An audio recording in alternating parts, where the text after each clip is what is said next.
Diabetes एक lifestyle disease है, यानी गलत जीवन शैली के कारण होने वाली बीमारी है। तो अगर हमें इसे खुद का बचाव करना है या फिर इसे कंट्रोल करना है या इसे ठीक करना है तो जीवन शैली में बदलाव करना बहुत ज़रूरी है। जीवन शैली में बदलाव यानी खान पान में, रहन सहन में, विचारों में बदलाव करना बहुत ज़रूरी है। अब देखिए, आयुर्वेद में आहार, विहार, आचार और औषधि चिकित्सा बताई जाती है। सिर्फ करेले का जूस या मेथी का पानी पीने से नहीं होगा। ऐसी चीज़ें बताने के लिए तो बहुत आसान रहती है। इसके शॉर्ट टर्म बेनिफिट्स या शॉर्ट टर्म रिजल्ट्स भी मिल जाते हैं, लेकिन अगर आप ये लंबे समय तक करते हैं तो इससे नुकसान भी हो सकता है। जैसे अगर कोई करेले का रस बहुत लंबे समय तक लेता है तो ये कड़वे रस के अतियोग के कारण शरीर में वात दोष बढ़ता है और फिर उनमें जोड़ों का दर्द भी हो सकता है। यहाँ तक कि जो मेथी है, तो मेथी का पानी भी आप लंबे समय तक लेते हैं तो मेथी का उष्णवीर्य आयुर्वेद में बताया हुआ है, यानी ये गर्म तासीर की औषधि है। तो अगर किसी की पित्त प्रकृति है तो स्पेशली उनमें तकलीफ ज़्यादा हो सकती है, या फिर किसी में एसिडिटी है, रिफ्लक्स है, पित्त के कारण होने वाली जो तकलीफ है ये उनमें दिखाई दे सकती है। इस वीडियो में हम आपको 5 आयुर्वेदिक टिप्स बताएंगे जिससे अगर आप रेगुलरली फॉलो करते हैं तो डायबिटीज़ से जीतना मुश्किल नहीं होगा। ये वीडियो डायबिटीज़ से प्रिवेंशन के लिए भी है, जिनको अभी डायबिटीज़ है उनका ब्लड शुगर नॉर्मल रखने के लिए भी है, और डायबिटीज़ के जो भी कॉम्प्लिकेशंस है जैसे डायबिटिक न्यूरोपैथी है, रेटिनोपैथी है, नेफ्रोपैथी है, तो उनको ठीक करने के लिए भी ये वीडियो आपको मदद करेगा।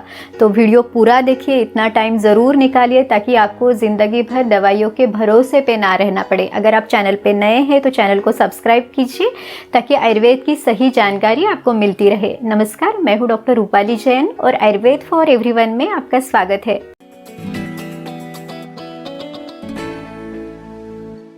आयुर्वेद में प्रमेह इस व्याधि का वर्णन हमें मिलता है। तो प्रमेह के जो सामान्य लक्षण यानी जो कॉमन सिम्टम्स हमें बताए गए हैं वो है प्रभुत अविल मूत्रता, यानी जिस बीमारी में आपको बार बार यूरिन के लिए जाना पड़ता है, यूरिन बहुत ज़्यादा क्वांटिटी में होती है या उसमें गाढ़ापन रहता है, दुर्गंध यानी स्मेल आता है, तो इस तरह के लक्षण प्रमेह हमें दिखाई देते हैं। इसके अलावा त्वचा में बहुत ज़्यादा चिपचिपापन होना, स्वेटिंग बहुत ज़्यादा होना, तो ये भी लक्षण दिखाई देते हैं। आयुर्वेद के सभी आचार्यों ने अलग अलग संहिताओं में प्रमेह इस व्याधि का सविस्तर वर्णन दिया हुआ है और इसके प्रकार भी उन्होंने बताए हैं। तो इसमें कफ के कारण होने वाले 10 प्रकार, पित्त के कारण होने वाले 6 और वात के कारण होने वाले 4 प्रकार, इस तरह से प्रमेह के 20 प्रकार उन्होंने बताए हैं। और उसमें से एक है मधुमेह, जिससे आज हम एलोपैथी में जो हमें डायबिटीज़ बताया जाता है तो उससे कोरिलेट कर सकते हैं।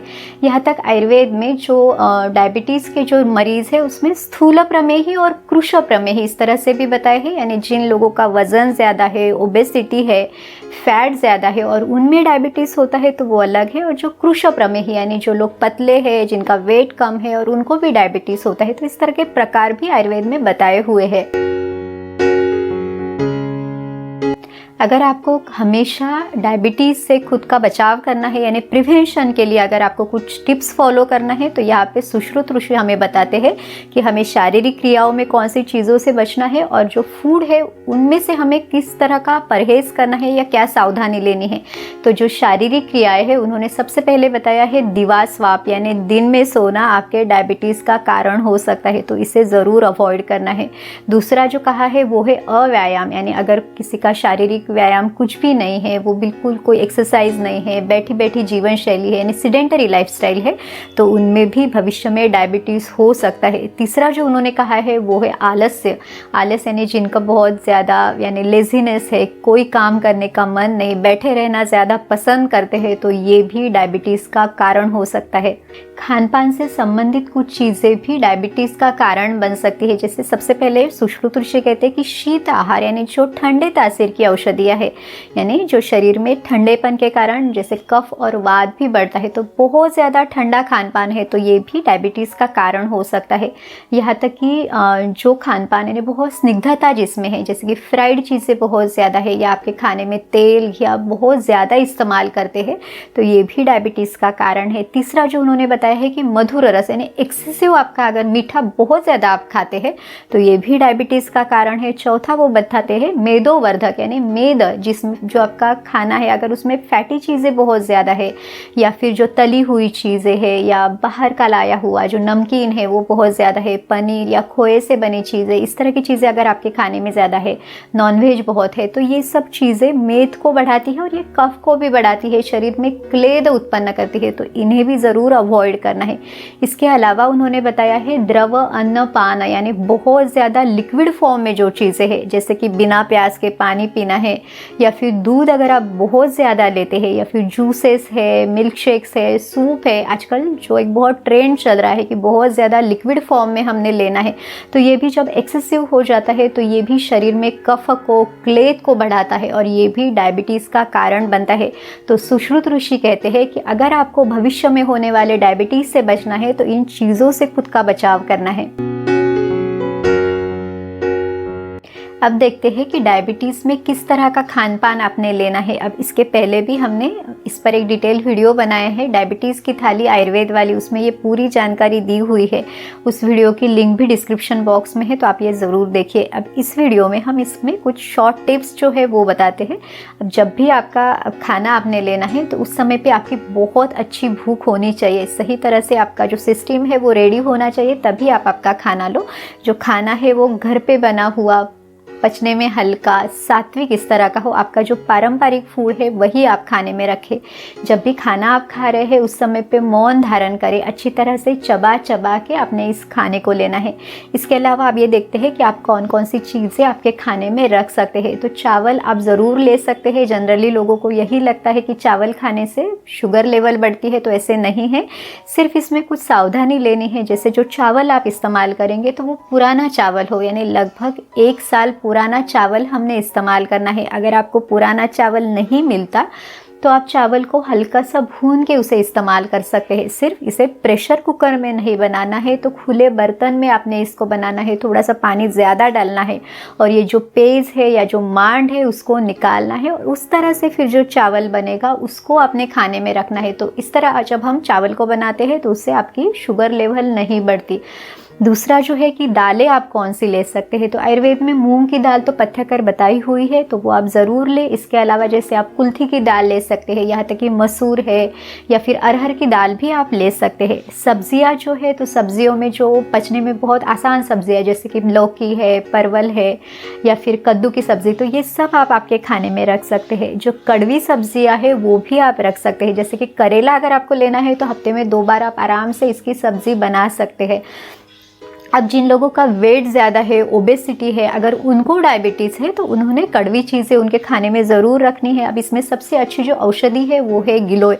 तो गिलोय के जो पत्ते हैं उसकी सब्ज़ी भी आप बना सकते हैं। यहाँ तक कि गिलोय का जो स्टेम है, जो डंडी आती है, तो उसका काढ़ा बना के भी आप उसे सुबह फास्टिंग कंडीशन में आप इसे ले सकते हैं, यानी नाश्ता करने के पहले आप ये गिलोय का काढ़ा ले सकते हैं या फिर गिलोय का चूर्ण है या गिलोय की गोली वगैरह भी आप ले सकते हैं। यहाँ तक कि जो नीम के पत्ते हैं तो 4 से 5 पत्ते भी आप सुबह के समय ले सकते हैं। तो इस तरह से कड़वा रस भी अपने खाने में आप रख सकते हैं, सिर्फ इसे बहुत ज़्यादा मात्रा में ना लें ताकि हम इसे बैलेंस कर सकें। गेहूँ की रोटी में स्निग्धता रहती है, तो जो डायबिटीज़ के मरीज जिनका वेट ज़्यादा है वो मिलेट्स आपके खाने में आप ज़्यादा रख सकते हैं, यानी जैसे कि जवार है, बाजरा है, रागी है, ये सब चीज़ें पचने में हल्की रहती है तो ये आप रख सकते हैं। लेकिन जो कृष्णप्रमेही है, जिनका वेट कम है, वो रोटी भी ले सकते हैं। अपने खाने में घी ज़रूर रखना है, तो यहाँ पे गाय का घी ही रखना है। तो ये जो घी है ये अग्नि को बढ़ाएगा, आपकी भूख को बढ़ाएगा, जो आप खाना खाते हैं उसका पचन भी बहुत अच्छे से करेगा।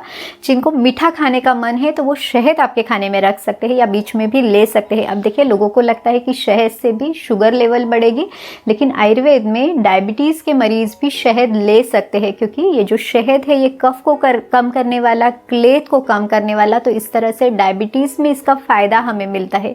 आप आपके खाने में अचार भी रख सकते हैं, जैसे कि हल्दी का अचार है, आंवले का है, तो इस तरह के अचार आप रख सकते हैं। और इसमें जैसे हम अचार बनाते समय भी मेथी है, हींग है, ये सब चीज़ें उसमें डालते हैं, तो उससे भी डायबिटीज़ में मदद ही मिलती है। यहाँ तक कि जो सुवर्ण सिद्ध जल है तो वो भी आप ज़रूर ले सकते हैं। इससे भी आपकी इम्यूनिटी को बढ़ाने के लिए या फिर आपको जो थकान है उसको कम करने के लिए भी मदद मिलेगी।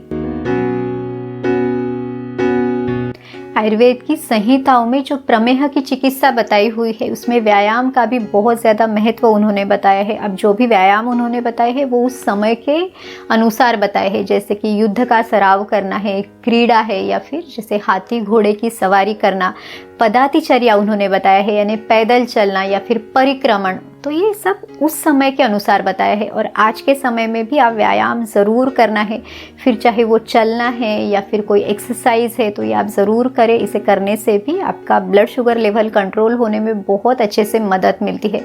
यहाँ तक कि अगर किसी को स्पोर्ट्स में रुचि है तो वो कर सकते हैं, या योगासन से भी बहुत अच्छा हमें फ़ायदा मिलता है। तो योगासन करते समय जैसे कि पश्चिमोत्तानासन है या फिर अर्धमत्स्येंद्रासन, शशांकासन, मंडूकासन, भुजंगासन, तो ये सब आसन बहुत अच्छे हैं। आपको डायबिटीज़ में जो ब्लड शुगर लेवल बढ़ती है तो उसको कम करने के लिए भी, आपके शरीर का जो नॉर्मल फंक्शनिंग है वो अच्छे से रखने के लिए ये आसन मदद करते हैं।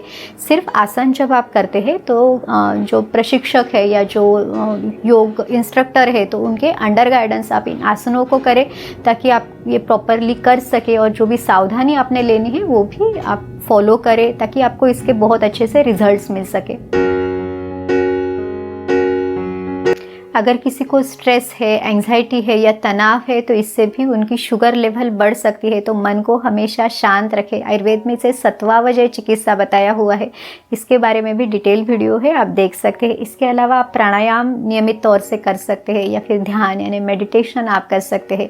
आयुर्वेद में अभ्यंग बताया है, तो अभ्यंग करने से भी बहुत अच्छे से मन शांत हो जाता है, आपको रिलैक्स फील होता है।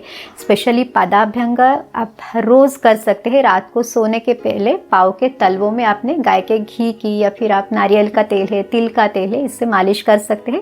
तो इससे भी आपका मन शांत होने के लिए मदद मिलेगी। यहाँ तक कि आप नस से भी कर सकते हैं, यानी जो गाय का घी है वो 1 से 2 बूंद आप नाक में डाल सकते हैं। तो इससे भी मन शांत होकर आपकी जो ब्लड शुगर लेवल है उसको कम करने के लिए बहुत अच्छे से मदद मिलती है।